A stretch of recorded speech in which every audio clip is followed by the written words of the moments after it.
3 weeks old na ang baby.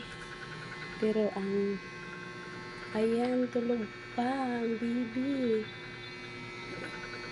Tulog pa po ang baby. Kaya, happy 3 weeks old baby ko. Ayan, tulog pa siya. Ayan.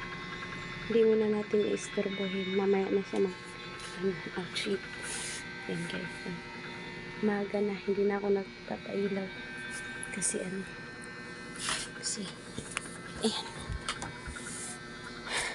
Happy 3 weeks old baby.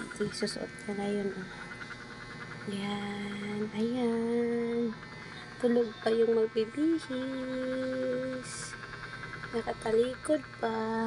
Guys, nakakulambo pa siya guys. Hintayin na lang natin pag nagising. Kasi 3 weeks old na ang baby ko. Love you, nak. Ayun, tulog.